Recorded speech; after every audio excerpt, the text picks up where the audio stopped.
there's only one place to start here, and we are finally here, Canada, Trinidad and Tobago, this Saturday, 4 p.m. Eastern in Frisco, Texas. Yeah, that hotbed of football. Yeah, of course. To qualify for the Copa America.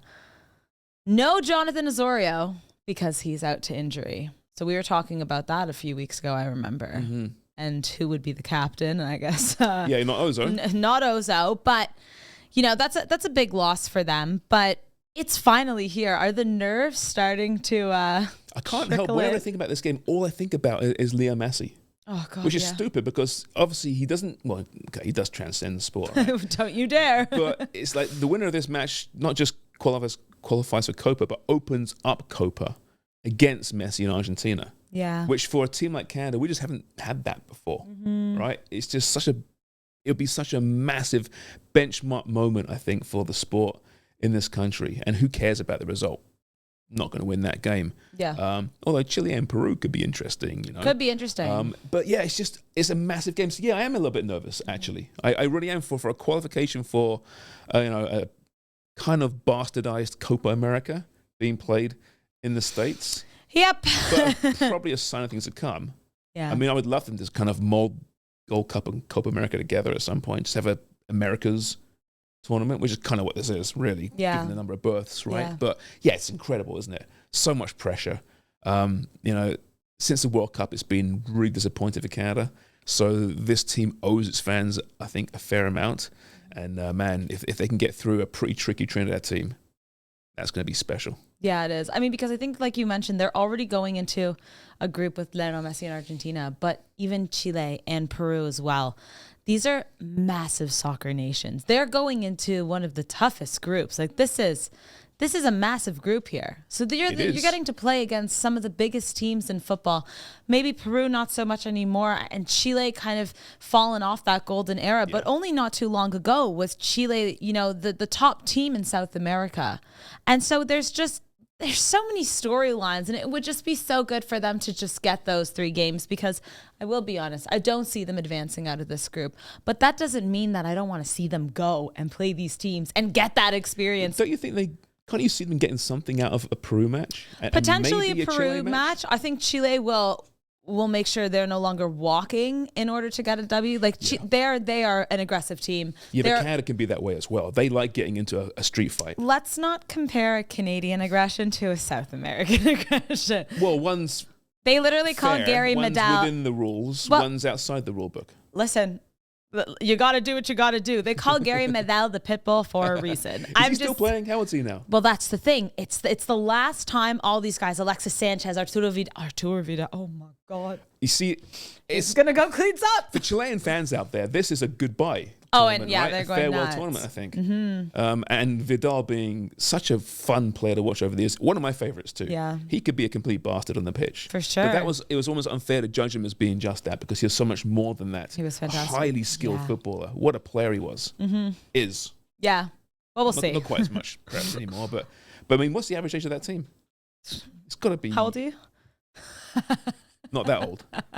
It may be broken like I am, but not that old. I'd say it's pretty old. I don't know if we can figure that out. But one thing I wanted to ask you is who's going to stand out for Canada? Because we know that this is obviously a much younger roster than what we're used to. Do you have anyone that you're looking towards? Let's say aside from the usuals. The Davies, the David, Stacchio. Who are you looking at? Well, you know what? It's for the first time in a while, all the attackers are coming into this match in great form. Yeah. Ike Ugbo's been brilliant for Sheffield Wednesday. Yeah. Recalled to the squad. He's been superb. My brain's freezing right now. How about Schaffelberg? Yeah, well, there you go, Schaffelberg, with Nashville, right? Playing really good football, got into the squad, good for him. I want to see Ishmael Kone, who, he's having a difficult time during a tough patch for Watford right now. But earlier this season, speaking to some reporters over in London, they were saying this kid is going to be the future of Watford Football Club. He was playing that well. He had this newfound confidence about him. And we've seen this very naive, young Ishmael Kone for Canada up until this point. Let's see how much he's matured for a season in England. Yeah, I think it's going to be absolutely key to this squad in the next few weeks, months, and years, of course.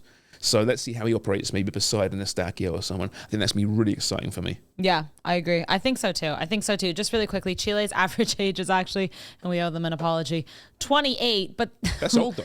But with a 40-year-old Claudio Bravo, a 36-year-old Vargas, and Alexis Sanchez. But I realized, I'm pretty sure I actually saw Arturo Vidal go down injured in a Colo-Colo match just a week and a half ago. So that might be a big older number they're removing from that squad. There's some big names there, right? Oh, so once you get past Argentina for Canada, you're playing against some big teams, big names, and that's brilliant for the game over here. No, it's great. But yeah, so they're, Kone's looking, I want to see him play. I want to see Ugbo probably off the bench for Canada. The back three will be interesting, of course. No more Steven Vittoria. And in goal, who's going to be the man with the gloves with no Milan Boyan? Yeah. I'm assuming it's going to be Max Crepeau. I think that's But he's got some competition, Dane Sinclair. Yeah. So, it's going to be fascinating, if they get through this game. Yeah, here we are jumping about, Copa America. Let's get through Trinidad and Tobago first, of course. But yeah, I'm really excited about it and interested by it. A lot of compelling storylines. Yeah. Do we have any predictions of the score of this match? I can give you some scores if you want. Yeah. 1-0, 1-1, 2-1, 3-1, 3-0. I don't know. My crystal ball is a little bit blurry these days. Yeah. Probably the cataracts. So I don't know.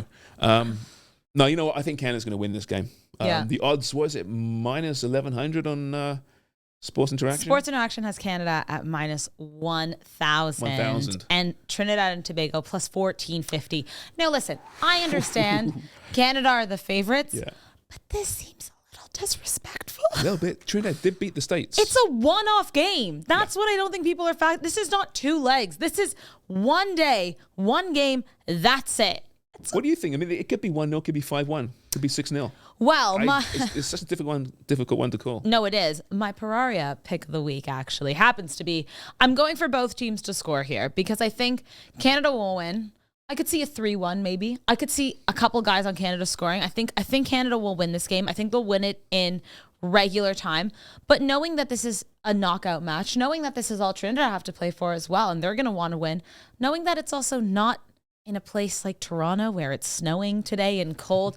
You know what I mean? Weather plays a factor into this, so they'll be a little bit more climatized. I can see them getting one goal, especially because you mentioned, there's no Victoria, but that back line has shifted. I'm curious to see how it works because for us as viewers too, we haven't seen it yet. Who's in the back three? I mean, Derek Cornelius. Well, Sam also isn't there. Sam. Like, he's my friend from back home. Richie Larrea is out for 3 months, by the way, as well. Oh, Rick. Hamstring surgery. Right. Good. Wait, so he's... Your wide players, the left side... Wait, so he would miss the Copa America? There's no way... Oh, no, he's done. I would think, 3 months, where we're here, we're in March. Yeah, they're not getting past Chile. That was the only person that would be... Richie's kind of a freak of nature, though, physically, so maybe he'll get a quick recovery. I hope that's so. a real a big massive loss. So Sam out. Yeah. So does that mean Fonzie's playing at left wing back for Canada? Has to be. They have to. You have to. Because at least he can just own that whole line. He'll be able to run back. And so you got Kamal Miller. You got Derek Cornelius probably in the back three. Alex Johnson maybe on the right-hand side or maybe in that three as well. I don't know. But that's what I mean. I like, though, and we discussed it last week, I think, with Mauro Biello's squad. It's really his squad, right? He's stepping out of the shadow of John Herman for the first time, and it's a must-win for him. If he doesn't win this game, there's no chance he gets the full-time job as head coach. Which will be confirmed pretty soon, you think, with Kevin Blue now officially in the general secretary seat. Yeah. That's one of his priorities, find a head coach of Canada. You beat TNT well. Do you keep Morrow around for Copa? Maybe. You lose, you don't. I don't think there's much that can be done in 3 months with any coach that is going to make Canada beat a team like Argentina or Chile, in my opinion. That's a good point. Do you know what I mean? So I think if Mauro Biello does this, looks like the team has kind of turned around, brought in these younger guys, I say keep him because you're not going in to win the Copa America, and that's absolutely okay. As long as he's making changes, I think, that are in a positive direction. But can't you approach a higher profile coach with the promise of a Copa America? The classic Ivory Coast. Let's get a coach on loan for a tournament. Well, but I mean, then you got a World Cup on home soil. Yeah. Right? It's a really attractive job. So depending on what you're looking at, what your price tag is, who you can pay. You mentioned before, Thierry Henry would have been interested and might be interested if he was approached. Then you got the Bobby Smirniotis, who's gone 4 championships in CPL. Definitely, a high caliber Canada. There's others out there, of course, as well.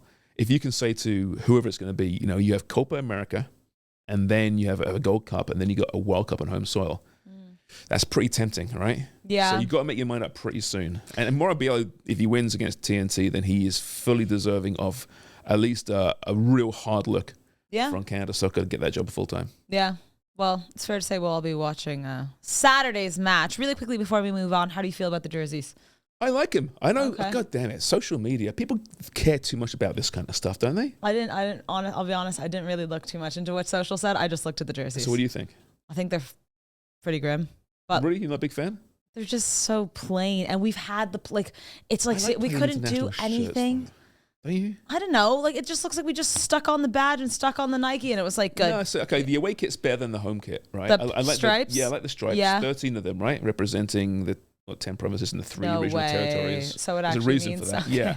Good. So I like that. That one's really sharp. Okay. And the other home one, I know people don't like the two-tone. Doesn't bother me at all. Okay. I like the central crest. Okay. Nike's making sure they're front and center. Yeah, like right, and then but the other one is over here then too, and I was like, okay. I don't mind it. I mean, I think it was ESPN did they've ranked all the Nike shirts from this past week out of 10. Sure. And I think they give Canada 6 out of 10 for the home and 6.5 out of 10 fair. for the, which I'm fine with. But I don't really care. Yeah. People care too much about this stuff, and because Canada Soccer's involved, people are going to hammer them no matter what. It could be the best shirt ever designed for a footballer, and there'll be people saying, Canada Soccer sucks. Yeah. Well, I guess it doesn't matter because Adidas makes way better national kits than Nike anyways.